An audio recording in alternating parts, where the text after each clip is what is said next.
Because I don't want to go back and forth with people. I did that at the flea market for years. I did it in business. I'm not going to go back and forth for 50 cents.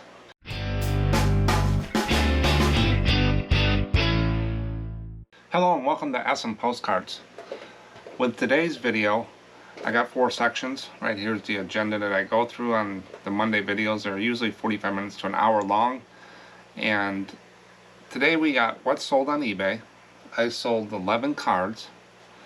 But I did have a couple other things sold out of the store, that not just postcards, and some things in the Ko-Fi store. So I met my goal on dollars and ASP, but I didn't meet it on the cards, and we'll go over that real quick in the beginning of the videos. And then for the special topic postcard today is Catskill Mountains. This was one I bought a lot, about a year and a half ago or so, 2 years. A lot of New York, a lot of Catskills. I paid up on it, but I got my money back. And then some other people have sent me some show and tell stuff about the cats in Catskill Mountains, Lewis Wayne. We're going to talk about those. I wanted to learn a little bit more about the Catskill Mountains. So that's the special topic. And then I do a poll every Saturday. They go out Saturdays 9 to 10 a.m. Central Time. Just a real quick poll to get the temperature of the viewers. Kind of makes us all see what other people are doing and if we're doing it right or wrong. And really not a right or wrong.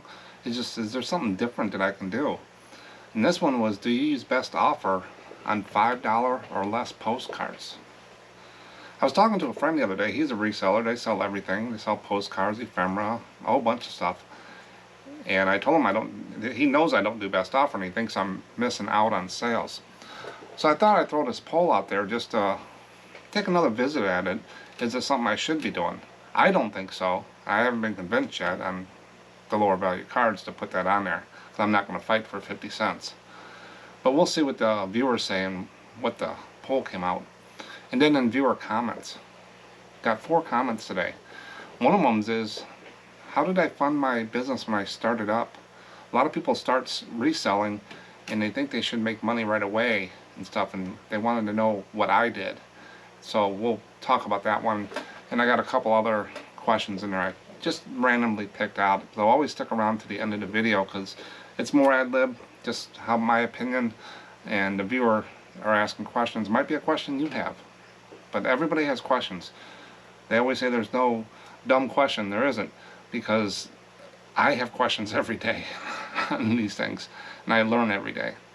But let's go ahead and get into what's sold. Like I said, I have 11 cards. Let me see what the first one is. First one's a real photo postcard, but just not a lot on it. It's a wise owl poem. There's the owl right there. The stamp box was not on my card, so I'm not, not for sure what year, 40s, 50s, or whatever.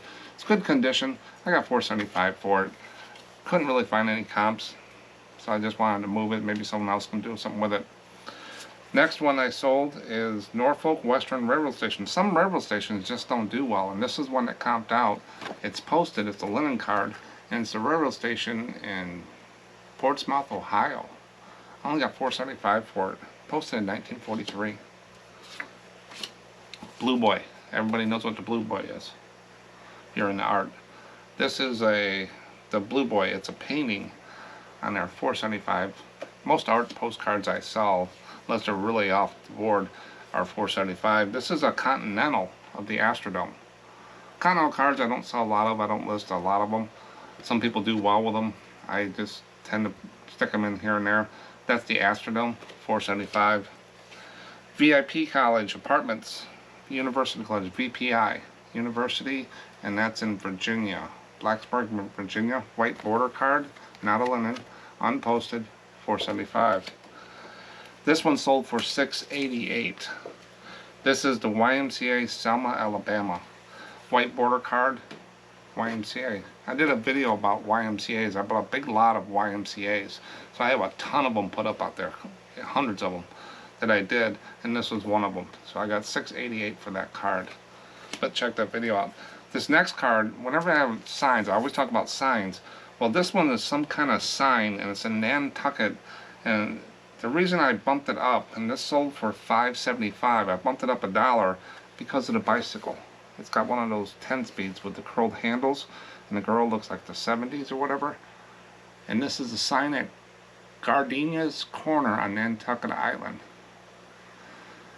Got all the different things in there. So I got $5.75 for that. Maybe I could have went up a little bit more. The biggest postcard sale of the day was another insane hospital. I did a video about insane hospitals, mental institutions, criminally insane. Not sanitariums, but insane hospitals I always do well with. This one I didn't get the big dollars for, but I got, how much did I get for? $34.33 for this one. And I have it in a protective sleeve.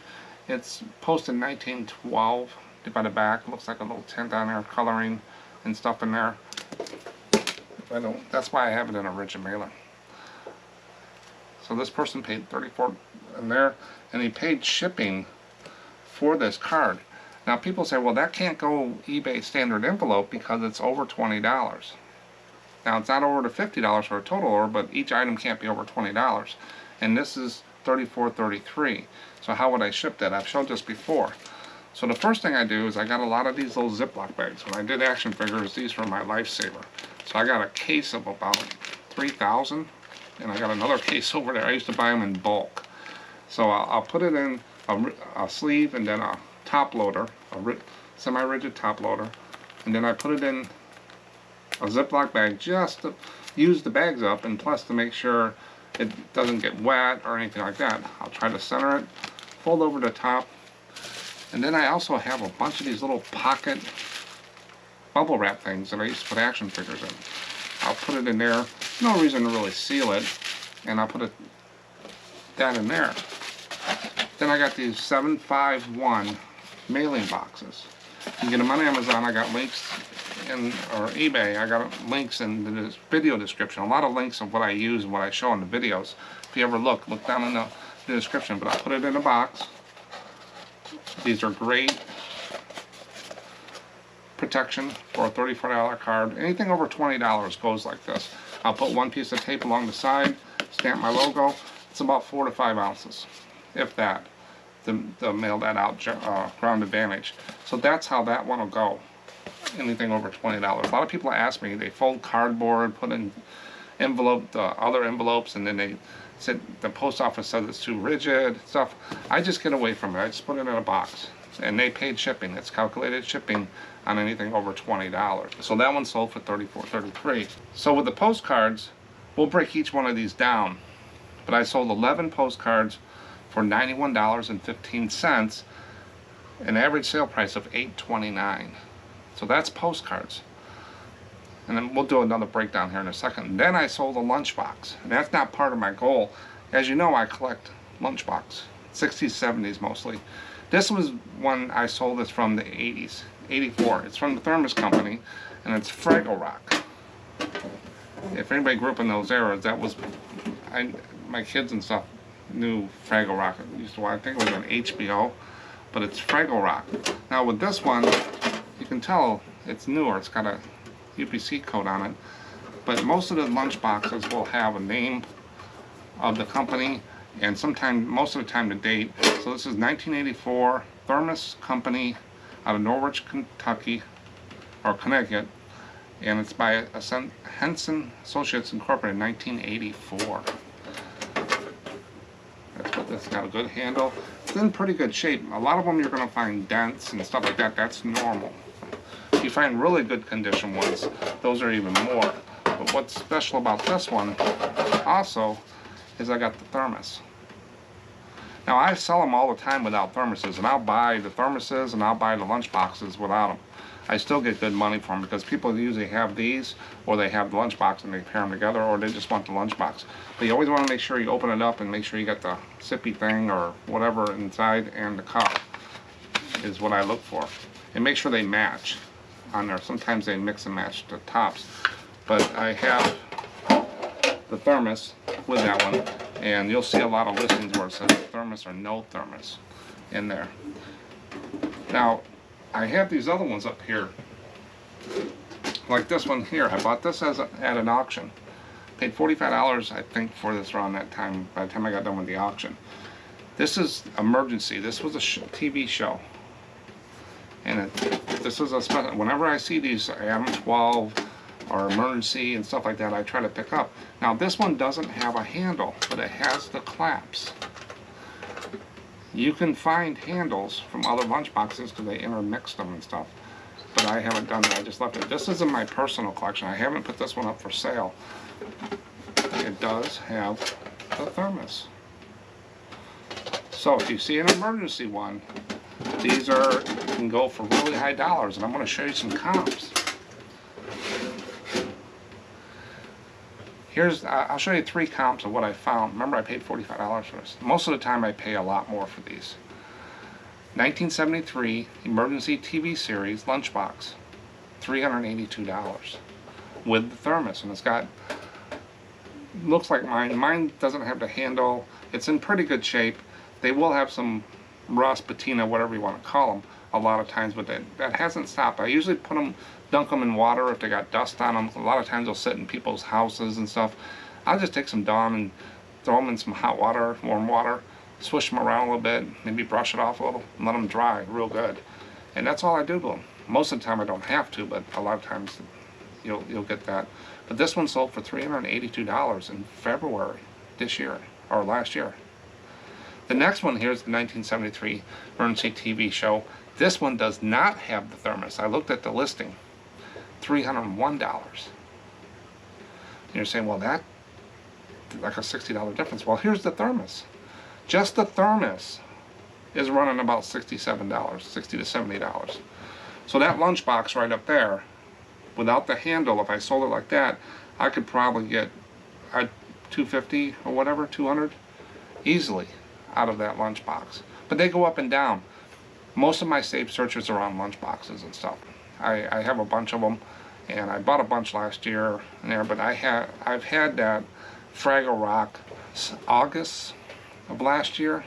So you're talking, it takes a while, but these are not priced to sell right away. These are higher. I price them higher than normal. I keep them. I have some that I sell, some that I collect, and this Fraggle Rock I decided I would sell. But I always pick up lunch boxes when I see them and do that. So the lunchbox sold for, postcards are $91.15. Lunchbox was $41.75 with shipping. They paid shipping for it. So that'll go in a 10-8-6 box, and I usually just put a bubble wrap around it just to give it a good presentation. Then I put paper around it, and they fit perfectly in a 10-8-6 box, and they'll go anywhere. Then I sold some things in the Ko-Fi store. The Ko-Fi store I have is for resellers. It's basically I get the stuff from wholesaling and stuff like that, sleeves and stuff we use in the postcard selling world. And I have to mark it up a little bit because I got to pay taxes, I got to pay the fees for Ko-Fi, I got to pay the PayPal fees. So there's stuff like that. I just can't give it away. So, but I don't price it up high. It's still a good deal. Some of the stuff, if you're a member, you get 40% off it at the white border or divided back level. There's membership tiers in Ko-Fi. So if you sign up for the $3 a month one, you'll get 40% off. So a pack of sleeves, $3.75, you get them for $2.25, something like that. So you can figure that up. If you're not a member, then you pay more of a premium price more. The members get a really good deal, and there's just a little bit on the end to pay the fees. And I'll tell you what, in the last few months, I spent a lot of money on inventory to stock up for the year. So I'm probably in the red again for Ko-Fi. It does pay for itself. It helps me with a little bit here in the channel, but I don't look at it as a big money maker every year. I just look at it to share and help people make some money. But I sold 2 things out of Ko-Fi. The first one was a pack of top loaders. Here, I have those in the store for like $13.75 for members, but if you are non-members, and then 40% off. So one person bought a pack of those. And then I did a new thing, and when I did this, it was interesting. I was talking to a friend, and he was changing his inventory the way I do it. You can have a system. You can do whatever way you want to do it. But the way I do it is every sleeve has a sticker on it, right here.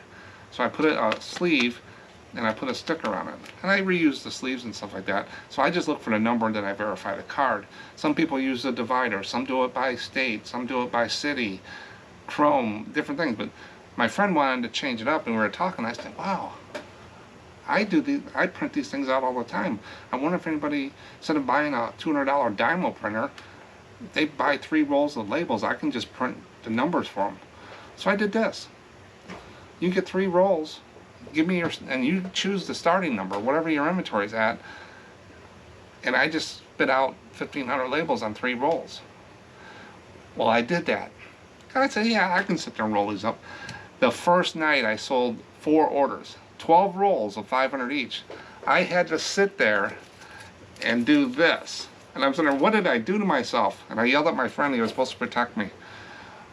It was like 3 episodes of a TV show to get all of those done. And their printing out was fine. Getting the rolls was fine. It was just rolling them up. I had piles of these labels laying around. I said, well, I got to fix this. So I found a little plastic thing they make for the labels. You put the core on there and you roll it up a lot faster.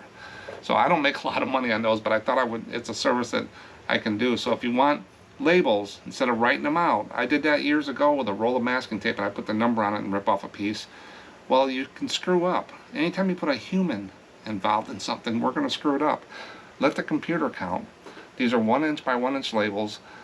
You go out to Ko-Fi, check it. If you're a member, you get these for like $12, $13 free rolls. And $1,500, a lot of people watch the channel, that'll do you for a while. And I'll ship them out. It's like $5, $5.75 to ship because I use Ground Advantage in there. But man, that night I said, I got to fix this, and I did. That little plastic roll thing I got, I'll show it to you. So this is the plastic roll thing. I just put them on here and then I roll it. So this would sit up here and then I roll them up. A lot faster than doing it by hand. And this was like $24 I found on Amazon. They make automatic ones, but this is how it works. It's got a thing that just snaps together. So, but I thought I was going to have to take those down because it was going to, if people buy a lot of them, it's going to take me a long time to do. But it's fun to add things like that to help people out. So that's everything that's sold. Well, let's do a recap. Postcards, remember I want to do 16 cards a day, $80 a day, and raise my ASP. So I did 11 cards, so I'm 5 down. I didn't meet my goal on that one, but I did $91.15. I did reach over $80. And $8.29 because of that Insane Asylum card, and a few other ones that went up to $8.29, so my ASP did go up on that. The lunchbox I sold for $45, and then Ko-Fi orders were $38. Remember, the margin in Ko-Fi is not real high. The dollars might be there, but I had to buy the products, and they're new products. So I had to buy the top loaders, and I had to buy the labels and spend the time doing it. So the margin's not there on those, and I don't look for that as well. So my total between Postcards, Lunchbox, and Ko-Fi was $175.75 for the day, and that helps keep the channel and everything going. But my goal is basically for Postcards is what I hit. That's what's sold. Got any questions? Let me know. But check out the Ko-Fi store. Here's the link again, and a membership $3. You do 1 order, you can pretty well pay for the year, but it's a automatic subscription, and then there's there's 1, 2, 3, and 4. The tiers, the 4th, the white border and divided back, are ones that get the 40%. Now we're going to get into the special topic of Catskill Mountains. And people are saying, where in the heck is that? Well, let me show you. I went out to Google Maps and I put in Catskill Mountains, and here's the screen print of the map. It's more formally the Catskill Mountains. The area is in the southeastern part of New York State, about 100 miles northwest of New York City or 40 miles southwest of Albany. So people who live out there know what I just said. But that's where the Catskill Mountains were. What comes to mind when I read about the Catskill Mountains is the parties in the 60s or whatever. I didn't know a lot about Catskill Mountains. And Dirty Dancing with Patrick Swayze was a movie. I thought it was filmed in the Catskill Mountains, but I looked it up before the video when I was doing the research. It's based on a resort in the Catskill Mountains, it said, but it was filmed in Roanoke, Virginia, around that area, not in the Catskills. So I was trying to figure out where it was at, but people used to travel there for vacations. So that was the map. But I'm going to give you a little bit of history about Catskill Mountains that I put into 3 different paragraphs. I got 3 facts I found about Catskills too that I thought were interesting. And while I do that, I'm going to show you some postcards with Catskill Mountains on them as we go through the slideshow. Here we go. Once upon a time, a long, long time ago, there were the Catskill Mountains in New York, and they have a fascinating history. The Native American people called the Lenape, I'll put it right down here, Lenape, were the first to live in these majestic mountains. They respected and cherished the land, living in harmony with nature. As time went on, European settlers arrived in the 1600s, and the Catskills became a vital part of their lives, providing resources like timber and clean water. In the 19th century, the Catskills became a popular vacation spot for city folk looking to escape the hustle and bustle of New York City. Grand hotels were built, and people flocked to the mountains for fresh air and breathtaking views. The Catskills even played a role in American folklore with stories like Washington Irving's Rip Van Winkle. The guy that fell asleep and woke up, that's on my thumbnail, that's who that is, Rip Van Winkle, set against the stunning backdrop of these mountains. Today, the Catskills continue to be a haven for nature lovers, offering hiking trails, waterfalls, and rich history for everyone to explore. The mountains have witnessed centuries of change, from Native American traditions to the bustling resorts in the 1800s, leaving behind a legacy that still captivates the hearts of those who visit. Now, the 3 facts I found, the first one was mysterious disappearances. Over the years, the Catskill Mountains have been linked to a series of mysterious disappearances. While many can be attributed to accidents and natural causes, the region has cultivated the aura of mystery, leading to speculation and local legends about vanishing hikers and adventurers. Though often grounded in reality, these stories contribute to the mountain's reputation. Haunted hotels. Some of the historic hotels nestled in the Catskills are rumored to be haunted, adding to an eerie twist to the region's history. Guests and staffs have spotted strange noises, flickering lights, ghostly aberrations. Whether it's the residual energy of a bygone era or simply the product of imaginary minds, the haunted tales add to an extra layer of intrigue to the Catskill Mountains. And the last fact, giant garden gnomes. You know what gnomes are, those things that pointed head hats and they'll sit in the gardens. Deep within the woods of the Catskills, there's an unusual sight. A collection of giant garden gnomes scattered in a secluded area. The reason for their presence remains a local mystery, with theories ranging from eccentric artist project to a whimsical attempt to attract visitors. Regardless of the origin, stumbling upon these oversized gnomes adds a surreal and unexpected element to the mountain experience.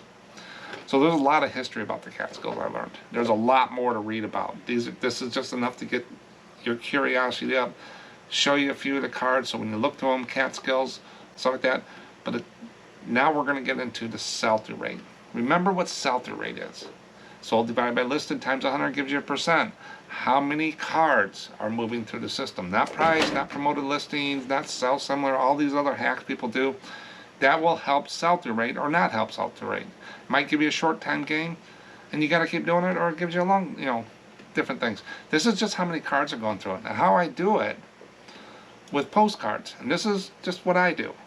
It's not scientific, not down to the last card, all this stuff, because it doesn't matter. There's 7 to 9 million postcards out there. I just want to know what range it falls in.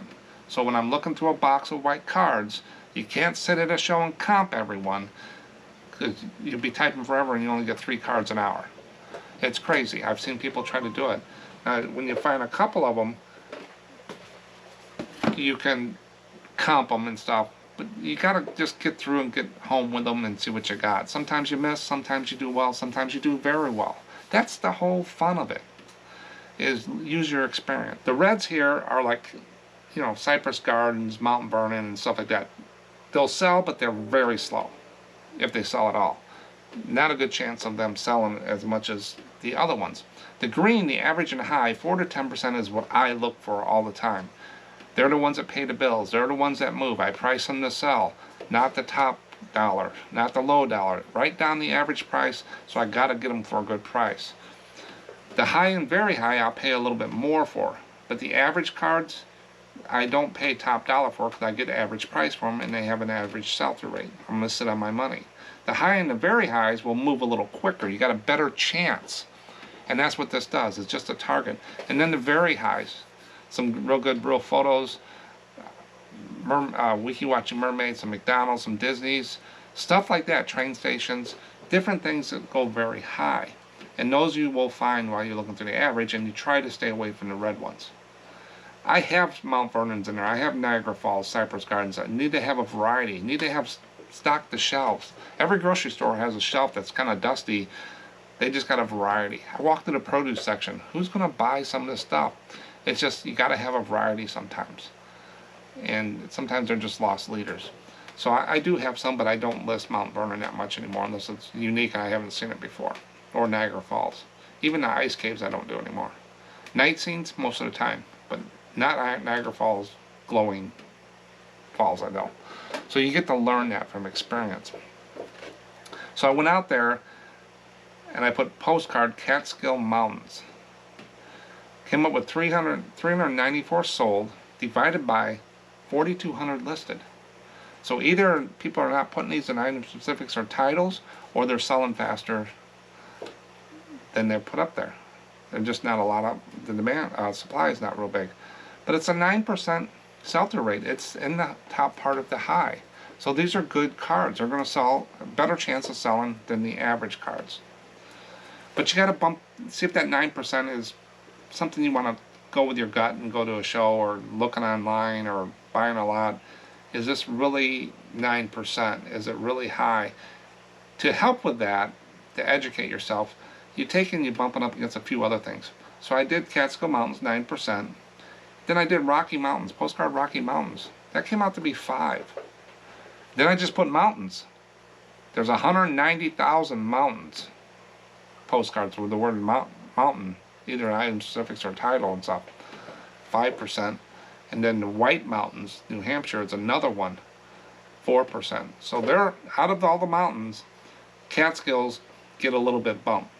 So 9%. I don't think it's far off. So I would say it's in the 8 to 10% high category. I'm going to pick those up before I pick up White Mountains or Smoky Mountains and stuff like that, unless they have the bear on them, the bears and the cars. But 9% is what the sell-through rate on these. So it's in the high category. I wouldn't pass them up. Don't pay top dollar for them, but I'd pay a little bit more for the New York Catskills. Depends what's on the front of it too. But as you'll see here, what to look for. I go out there and I do the extreme pricing, I call it. I go out and I say high to low on eBay or WorthPoint, and today I pull them out of WorthPoint. It seemed like I was getting better results. I put in their high and I keep looking down. I throw the $1,500, $2,000 ones out, stuff like that, the graded ones, until I see a consistent high, extreme, above the middle average thing. Where does it fall? And I picked out 3. Now the first one here is a Rip Van Winkle postcard installment puzzle card. It's not really a puzzle card, it's an installment postcard. I did a video about installment postcards about 2 years ago. What you do is, this one's got 4 cards. So you would mail your friend, or you would get, a collector would get all 4, then you put the cards together and they make a picture, and this is Rip Van Winkle sleeping. So an installment card. But watch that video. If you see those, try to get the set. You need all the cards to finish the picture. On the one I showed in the video, I think is an airplane. You got to have all 4, and it shows all the different airplanes, and then they come together in the middle. There's trains, there's different ones, but it was a big thing. Installment cards. That one sold for $189, and all 4 are here, and it shows in a picture here. Then it shows in the listing. It shows each card individually, but that sold in 2012 for $189 on Christmas Eve on eBay. Next one, I think I had one of these in show and tell someone sent me, but these are the dressed cats. These are the Lewis Wayne cats, anthropomorphic Catskills. You're going to see these cats, $125. Lewis Wayne is an artist. This is artist signed card, December 19th, last year, December. $125 sold on eBay. So if you see dressed cats, animals with clothes on, and Catskills, it could be one of these bigger cards. Most of the time there might be a little lower, but you could have something there with if it's an artist signed card. Then you got this old RP, real photo, postcard, Catskill. I put this one in here because it's just the mountains. Nothing else. No cats, no Rip Van Winkle. $51. So don't pass up when you see the mountains and the New York Catskills and they're older like this. This sold in 2007. I had to go way back a little bit. I wanted to find one, but I wanted to see what the range from 2007 to today is. And they've been holding their value. Not too bad. People want the history, want the nostalgic of those days. So market that. So if you look at the high stuff here, $100, $80, $100, $70, just a starting point to look at. But then we get down to average cards that we see every day out there. And I bring the high down to where I start seeing an average in there. Now this one here is these are the sold high, I called it. This is a railroad station in Colonel's Mountain, Catskills, New York, vintage. This sold for $30 in September last year on eBay. Not a bad looking card. It's got the mountains in the back, a horse, a carriage, train station, the way. And they use the word railway. As I did one of the other videos, I've been putting railway in the older ones where I can, because the sell-through rate with the word railway was better than railroad. So I'm testing that out. But this sold for $30. This next one, I have these cards and I've sold these cards. They're Laurel House, Catskill Mountains. A lot of these cards out there do very well, as I remember. This one sold for $26, $25 in 2007 eBay. That Laurel House is a good one. The Mountain House, the Tom House or something like that up in some of these mountains. Summit House, different hotels. You want to check these out. Second or third look on them. But the Laurel House is stuck in my mind. $25. But that one for the mountains did pretty good in the hotel. So if you look at your average, you're $20 to $30 on some of these Catskills. There could be a lot of lower ones, like normal, but you want to look at the Catskills is what I found. That's why I wanted to do this video. Has anybody been to those resorts or lived by Catskills and got some more information about them? History or whatever? Leave it in the comments. I'm still learning about the Catskill Mountains. And I will be doing a video, I'll have it scheduled maybe next year, on Mohawk Trail. How many Mohawk Trail postcards are there? It's crazy. I see Mohawk Trail all the time. Or the Horseshoe Bend. That's another one. But that's Catskill Mountains. Who knew? Now we're going to get into the poll. Poll I did because I put it out there because, like I said, I was talking to a friend and we were talking about, I said, I don't use best offer. He said, you're probably missing out. He goes back and forth, 50 cents, whatever, back and forth with people. He'll put a card up for $5 and they'll say $4.90. He'll, on his phone all the time doing stuff like that. And I'm just sitting there, I put my best price up. I don't think it'll affect, but he put in my mind, can I be convinced to put best offer on? I'm not convinced, even after looking at this. I can tell you right up front, my conclusion is I'm still going to do what I've been doing for years. I don't even put it on the lunch boxes and some of the other things. Once in a while, you might see something out there, a higher end card. I'm just playing the market to see what people will offer. I went real high, and maybe I was a little high. That's about the only time I would use it. Because I don't want to go back and forth with people. I did that at the flea market for years. I did it in business. I'm not going to go back and forth for 50 cents. It's just not worth my time. Then you get these people coming through. Will you take $3 for this card? Will you take $3? They probably do that to 20 sellers every night.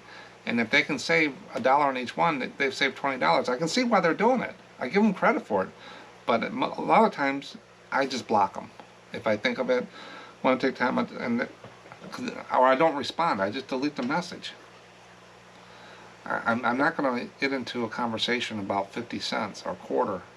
If you shouldn't be buying it, go buy it from somebody else. The higher end cards people do, could be a different story. But with what I do, I just don't want to be on my phone. I don't do a lot with my phone with eBay. And the app, there's a finite amount of space on an app. There's an unlimited amount of space on a PC website. People bounce back and forth and do stuff. I can type a lot faster on a keyboard than do this with one finger.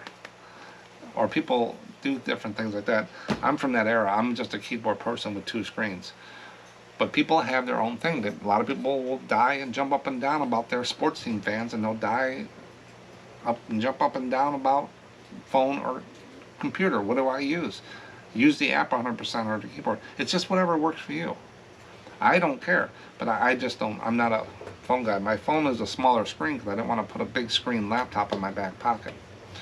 So I put a poll out there to see, just to see what the temperature is and see how many people are using best offer on lower value cards. So the poll was, do you use best offer on postcard listed at $5 or less? 49% said yes, 48% said no, and then there's 4 other. Split right down the middle basically. Some do, some don't. 50-50. I'm at the one that's no. I'm solid no on the lower value cards. But some of the people came up and I got 6 comments here, which is good because I like to hear what backs these numbers up. Super Neo said, I do, but I also have shipping. My shipping covers the supplies, shipping, eBay fees, and the cost of the card itself. So the offer of $3 is all profits. Even small wins add up over time. Rinse and repeat. Yes. Now the only thing about that is I do free shipping. That's just what I do. And he does this and it's working for him. So do what you want to do. But if someone sorts a listing, so say I put a card up for $4.75, you put yours up for $3 and $2 shipping to cover everything, you're at $5. So when they sort like that, so when you get into higher value cards, you might want to look at the lower value. Whatever works, do it. But I cover my cost of the card and stuff. All that's in the price. It's a one deal, and I never have to refund shipping. I don't play with shipping. They buy. Where you make money when you do free shipping is when they buy multiple cards. So if someone buys 5 cards, and I put in there what 68 cents for eBay standard envelope, I get what $2-3 in shipping for 4 cards, and like 3, whatever. I get the shipping dollars, but it's only going to cost me 88 cents. So I keep that money as well. It's when they buy multiples where you make it and stuff. So there's pros and cons to each one. But look at yourself, go out and search and see what it is, and sort high to low and see if yours fall at the top of that. But if you're selling cards, keep doing what you're doing. If you're covering your cost and you figured out a plan and it's working for you, keep doing it. I'm not saying you're doing it wrong. There's no right or wrong to do it. There's just pros and cons. Just like with free shipping, there's pros and cons of that too. But with the lower value cards, I just put a price out there, make it easy, boom, let it go. Thanks, Super Neo. And welcome. I haven't seen your name in the comments before, but welcome. Then the next one is, oh, he finished up and he says, but I also don't have 50,000 listed like you do. Just hit over 1,000, but still listing 20 to 50 a day. Yeah, just keep listing and you'll get them up there. They don't sell. They just keep piling up. That's how I got the 50,000 cards. People ask me that. I said, well, I list. That's all I got is time. I'm retired, and I'm listing like crazy. They just don't sell. And so they add up. I need more shelves. I need more boxes. I just keep going. Well, I'm getting to the end this year. I've cut back about what I'm listing every day because I got other projects I'm working on, and I don't want to hit that 60,000 mark and stuff like that and try to reach some number or whatever. I got 51,000 cards at this video with over 100,000 quantity because I got multiples of different cards and stuff. That's enough. I just keep enough to feed the beast and stuff in there. But I don't think with me having 50,000 cards make that much difference on what we're talking about here. I just got more lines in the water that a fish could go to. But I needed variety and quantity for the average cards. I want people to stay in my store and search. I don't want them to go out in the big ocean. And we're going to get into that when I talk about followers in a future video. I want them into my store and stay there. So you need quantity and variety if you're doing the divided back down to Chrome cards like I do, is what I figure. So having 50,000 cards, yeah, does it help? Yeah, I got more lines in the water. But it doesn't mean I'm going to sell more than you with a certain card, and my card will sell over your card. We're still, when they search for Catskills, I might have 100 cards, you got 20 cards. They got a better variety with me, but your cards might be the ones they want. So, a little different there. But thanks again, Sue. Then Boulder Grove Pickers, Chris says, usually have to be over $12.99 or best offer for me. So he set a goal. He's got a system. So he knows he's consistent. And that's the whole game. Consistency. Thanks, Chris. Then Wandering Ghoul, Zombie. He puts best offer on all his listings. If it's too low, I don't mind turning an offer down. So yeah, he goes back and forth. He doesn't mind that. I just don't want to get into back and forth with people anymore. I just don't want the conversations over 50 cents. But Wandering Ghoul doesn't mind. Got a system. And Cat D says, I try not to have any cards listed that low. Any like that I'm adding a lot, put them in a lot, or put aside for a lot, or donate, etc. So he doesn't want to deal with those cards anymore. He's trying to raise his ASP, so he's got a plan, he's got a goal. So he's staying away from them. He's going a little higher, and we'll see how that works. And that should work out. So if you notice here, the theme is everybody's got an idea and opinion. No one's saying it's wrong or right not to do it. They just got a system that works for them. So far they've been successful with it. Then Thrifty Gal Collectibles says, I stopped selling under $5, trying to get better cards at higher ASP. Same thing. The fees go up. You got to get more prices. You can only raise a Chrome card to so much, a regular view card, what people are going to buy. That's why you got to sell a lot of them. That's what I try to do, is I move quantity. I'm a quantity seller, and more than a single card seller.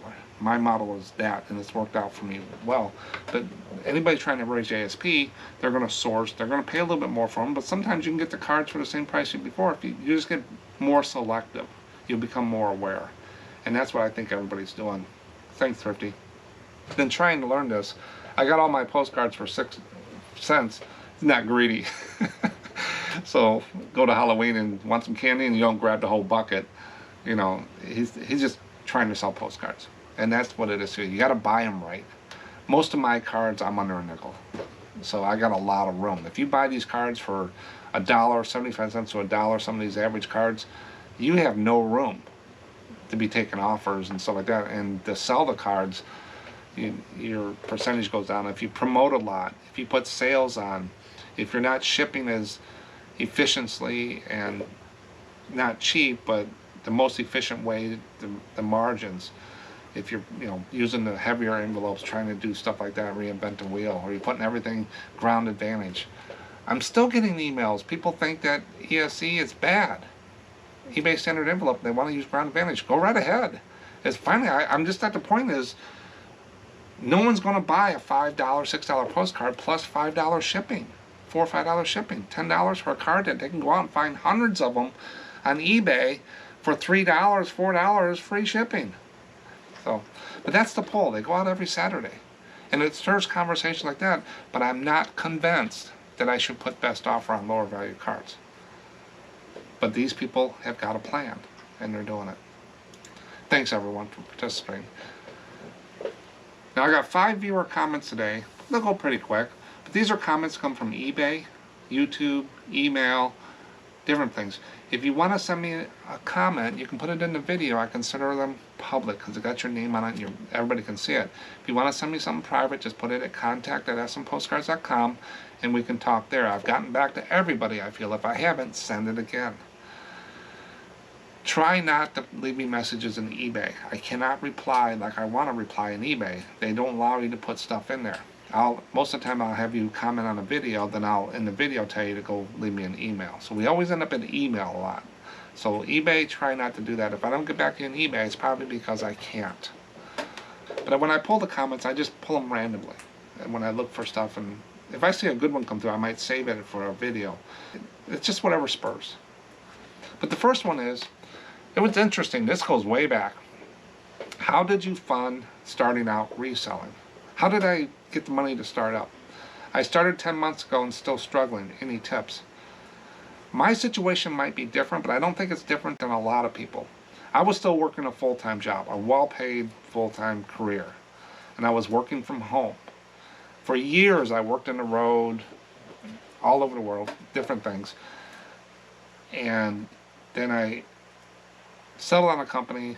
I was still traveling East Coast and stuff back and forth all the time. Then I was working closer to home, and then they put me back to a different place. So I was driving 2 hours a day, an hour to work, an hour back for days. So I really never did that much outside of work Monday through Friday and on weekends and nights when I upgrades or projects. But then they decided to put me in a position, architect or whatever, that I worked from home, and did that for 4 years. So I was here every day, but they weren't giving me the work. For the first 7 months, I was contacting people. Got anything? Got anything? Well, they kind of got shelved. I was a higher level troubleshooter, so a lot of the problems weren't happening, so they weren't calling me. When they call me, it's not because 1 or 2 computers are broke, or 1 or 2 systems are down, or transmission or phone problems or telecommunication stuff. They would put me on projects and stuff. They would call me when the whole darn thing's down. And because I've seen a lot of it, and I can fix a lot of that. But that's what I did. So to fill the time, I didn't have to drive anymore. I needed to fill some time, so I started reselling. And I just used my personal money to start up. I was being careful. I maybe invested. I was selling toys and stuff like that when I first started out. Maybe $500 to start up. Didn't have a thermal printer. I had the sticky things on there. Christmas came around, the wife bought me one of those. Didn't have a lot of the stuff I have today. And just kind of built up over time. Some months didn't make any money, some months it did. But after a while I got into it, then I bought a big collection, and then a bigger than an auctions, got involved with those, and just went from there and just started, then the money just started cycling through.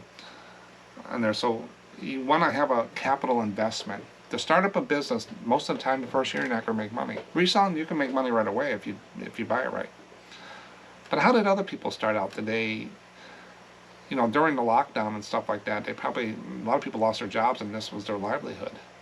But you got to have some kind of startup fund to start up. But you're not going to, unless, there's prodigies out there that just start off and make tons of money the first month. But most of the people, it's a slower burn, and it takes a little while to get organized and equipment and figure out shipping and all that. Everybody's going to take a loss on something the first time. That's how you learn. Just jump in and do it. But a lot of people have stuff that they own or collections they sell. They didn't pay anything for, they sell. So there's so many different ways to do it. But try not to go broke. You don't need a scanner right away. You don't need a thermal printer. Wait until this is something you want to do. A lot of people get into it, they buy everything. They get the fancy, all the tools and stuff, all dressed up, and they list some stuff and no sales. Then they blame eBay. No, you're still new. You're still figuring things out. Stuff like that. So, but if you got $1,000 to put into it, yeah, get a scanner, get a thermal printer, buy some stock. Just figure out what you want to do. And that's my tips. But be careful. Don't go in debt doing it. I pay cash for everything. Everything is paid. Everything you see from my business is paid for. The day it comes in, it's paid for. And being retired and stuff like that, I can't carry debt, you know, with fixed incomes and stuff like that. But with the business, I buy a lot of cards for $1,000. It's paid for. I don't buy it if I don't have the money and stuff. Because I don't want to owe. But in the beginning, you might have to finagle here and there to get going. But thanks. Next one is from Joanne. This is a kind of a 2-part question, and I liked it because it was a question that I think a lot of people, I've gotten a lot, and I had questions in the beginning. What do I do with these cards? You got to have an out for some of these cards, and I'll tell you what my outs are. But it says, "Hi Mark, thank you for all your videos." You're welcome. "I'm new to postcards and I've binged your channel. I'm all caught up now, so waiting new content every week, Monday. They come out, and here and there sporadically. I put some shorts out and stuff like that daily, but the longer videos are every Monday between 9 and 10 Central Time. I would love to know what you and others do with unsellable postcards." Now keep that in mind, unsellable. I want to know what the criteria is. Not necessarily damage, but ones that you have no interest. I stopped a long time ago trying to figure out what people want to collect, what I should list and not. There is some cards that Mount Vernon and just a view card of something. Yeah, I'm just not going to list that card. But trying to figure out what people will buy, you'll just wreck yourself. It's crazy. People will collect everything and stuff like that, different things. Yeah, it might not sell right away, but trying to do that. So you got to have some kind of criteria to say what isn't selling. Sell-through rate is a good tool that I use on there. So what do you do with the unsold cards? Do you list them anyway? Give them away? Sell in an antique booth if you have one? No, I don't do antique booths. Limited market. Some people do well with them, but I looked into them and it's nothing I want to do. I purchase a lot and have some that are really marginal. What are you basing the marginal on? I mean, that what you got to think is something you wouldn't buy, or if you just put up the cards you think are good, you're putting your collection up. You want to think about all the other ones. So you want to go out there and look at the sell-through rates, the pricing of some of these cards, just if you have no experience with them. I'm trying to figure out what to do with them, and really don't want to hide them in a lot to make them someone else's problem. It's probably how I received them. I'm sure every lot you're going to get online pretty much will have that. That's why in Ko-Fi I try to show you the 100 cards, and I put 10 collages of 10 cards or so each in there, so you can get a good picture of what's coming in the lot in there. And when I go through them, I just take them out of the box. You know, you just got to trust me on that. You're not standing here when I do it, but I just flip through them and I throw lots together and I put them up. I shrink rack them, put a label on them, put them in Ko-Fi, and they go up. I got boxes and boxes I just grab and do. So thanks for all. Appreciate all your great advice. Well, it's the best. I just show people what I do. Some people have a different way of doing it. I just try to show people what I do because that's how you learn. You take it here from me, another one over there, another one here, another, and you put your system together. But you don't have to reinvent the wheel of postcards. They've been doing it since the 90s, late 90s when eBay started. If there was an easier way to do it, people would figure it out. So don't try to reinvent the wheel with it. So basically, let's say this card here. What would you do with this card? It's a flower. There's nothing on it. It's foreign. Doesn't mean anything to me. It's probably not going to sell. I'm not going to spend the time to list it. I'm not even going to lot it up. But there's nothing there. What do I do with it? With a card like this? It's not damaged, I think. I have a little bucket here. I just toss them in. And it's just, I call it the flea market bucket. And it's under my desk. So when I get a card like that, and then I have a person, a friend of mine, they resell, I just bundle them up and I send them to her for no cost. Just give them to them because they do different things with them, scrapbooking and stuff like that, and they appreciate it. The real bad ones, water damage, like I had that one box I found with that lot I bought, the bottoms were all just roasted out, just warped and everything. Don't even want those in the market. That whole box went in the garbage. I'm not going to send it to scrappers. They were pretty bad. So it's either throw away, flea market, or list. That's my 3 buckets. That's all I do. But you got to set a criteria. You got to have some kind of educated guess on what that card will sell for. Sell-through rate and pricing. Just go out and comp them. Learn that. After a while, you'll learn what it is. Thanks, Joanne. Then Judy Logan asks, how many fish tanks do you have? Everybody can see I have fish. When I did the basement down here, guy that did the basement, he used to build furniture in Mexico. And he told me about it and stuff like that. So I asked him, can you build me a fish tank? And it has things just like a pet shop. Lift up and the tanks all fit in there. So I gave him the 2 tanks I had. Those are 30 gallons. So I got 3 30 gallons. And just to the right of it, I have 3 55 gallons. And then I have in our main living space upstairs in the living room, little reading area, is another 55 gallon. So I got 4 55 gallon tanks and 3 30s. But he put all that together. It's all mounted to the ceiling and it's all treated and it works just fine. But that's how many tanks I got. I got 7 fish tanks. They go, wow, that's a lot to deal with. It takes me a little over an hour to do my weekly water changes, and then about every 6 months I go through and do a little deeper dive on them. And I do them in spurts, but I do a little bit every week. But I probably spend more time feeding and looking at them than I do cleaning them. I used to work in a pet shop when I was in high school, so I have a pretty good idea how to do things. Thanks, Judy. Oh, and if you want to see a full picture of that, I have a postcard. Everybody's asking me about it, so I put a postcard in the Ko-Fi store. I took a picture and I put it on a postcard, and I'll mail it to you. Or if you just want to see it, go in the Ko-Fi store and it says Fish Tank Room. And it's just the cost of mailing it, and the card is what it is, because a lot of people ask me. Again, thanks, Judy. And then KS said, a little late on watching this video, but I actually just sold a prehistoric forest postcard for $27. International sale. I've sold a few prehistoric forests over the last 6 to 8 months. Anyhow, fun video. The dinosaur video, in there I have a section about the prehistoric forest. Those cards are gold for dinos. Check that video out. There's been, I did a show and tell, I think, with Michelle, I think it was, that sold that $80 dinosaur or whatever. Dinosaurs sell. In that video we get into some of that about dinosaurs. It was a fun video to do, like he said. But check it out. But Prehistoric Forest is in Michigan. It's no longer active, but it was a walkthrough, and they had animatronic dinosaurs that moved.